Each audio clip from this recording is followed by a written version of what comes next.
हरे कृष्णा। कार्तिक मास महात्म्य कथा अध्याय 23वां अध्याय वर्णन आंवला तुलसी जान। पढ़ने सुनने से कमल हो जाता कल्याण। नारद जी बोले, हे राजन, यही कारण है कि कार्तिक मास के व्रत उद्यापन में तुलसी की जड़ में भगवान विष्णु की पूजा की जाती है। तुलसी भगवान विष्णु को अधिक प्रीति प्रदान करने वाली मानी गई है। राजन, जिसके घर में तुलसी वन है वो घर तीर्थ स्वरूप है, वहाँ यमराज के दूत नहीं आते। तुलसी का पौधा सदैव सभी पापों का नाश करने वाला तथा अभीष्ट कामनाओं को देने वाला है।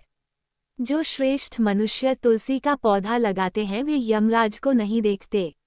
नर्मदा का दर्शन, गंगा का स्नान और तुलसी वन का संसर्ग, ये तीनों एक समान कहे गए हैं। जो तुलसी की मंजरी से संयुक्त होकर प्राण त्याग करता है वह सैकड़ों पापों से युक्त ही क्यों न हो तो भी यमराज उसकी ओर नहीं देख सकते। तुलसी को छूने से कामिक, वाचिक, मानसिक आदि सभी पाप नष्ट हो जाते हैं। जो मनुष्य तुलसी दल से भगवान का पूजन करते हैं वो पुनः गर्भ में नहीं आते, अर्थात जन्म मरण के चक्कर से छूट जाते हैं। तुलसी दल में पुष्कर आदि समस्त तीर्थ, गंगा आदि नदियां और विष्णु प्रभृति सभी देवता निवास करते हैं। हे राजन, जो मनुष्य तुलसी के काष्ठ का चंदन लगाते हैं उन्हें सहज ही मुक्ति प्राप्त हो जाती है और उनके द्वारा किए गए पाप उनके शरीर को छू भी नहीं पाते। जहाँ तुलसी के पौधे की छाया होती है वहीं पितरों की तृप्ति के लिए श्राद्ध करना चाहिए। जिसके मुख में, कान में और मस्तक पर तुलसी का पत्ता दिखाई देता है उसके ऊपर यमराज भी दृष्टि नहीं डाल सकते, फिर दूतों की तो बात ही क्या है। जो प्रतिदिन आदर पूर्वक तुलसी की महिमा सुनता है वह सब पापों से मुक्त हो ब्रह्मलोक को जाता है। इसी प्रकार आंवले का महान वृक्ष सभी पापों का नाश करने वाला है। आंवले का वृक्ष भगवान विष्णु को प्रिय है।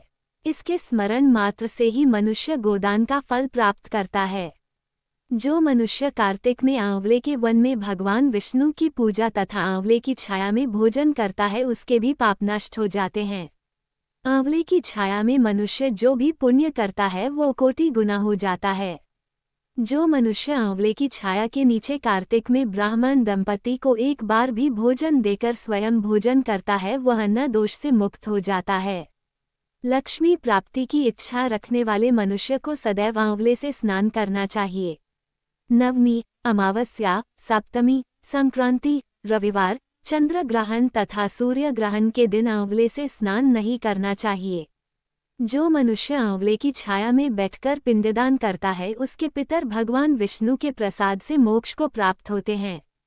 जो मनुष्य आंवले के फल और तुलसी दल को पानी में मिलाकर स्नान करता है उसे गंगा स्नान का फल मिलता है। जो मनुष्य आंवले के पत्तों और फलों से देवताओं का पूजन करता है उसे स्वर्ण मणि और मोतियों द्वारा पूजन का फल प्राप्त होता है। कार्तिक मास में जब सूर्य तुला राशि में होता है तब सभी तीर्थ, ऋषि, देवता और सभी यज्ञ आंवले के वृक्ष में वास करते हैं। जो मनुष्य द्वादशी तिथि को तुलसी दल और कार्तिक में आंवले की छाया में बैठकर भोजन करता है उसके 1 वर्ष तक अन्न संसर्ग से उत्पन्न हुए पापों का नाश हो जाता है। जो मनुष्य कार्तिक में आंवले की जड़ में विष्णु जी का पूजन करता है उसे श्री विष्णु क्षेत्रों के पूजन का फल प्राप्त होता है।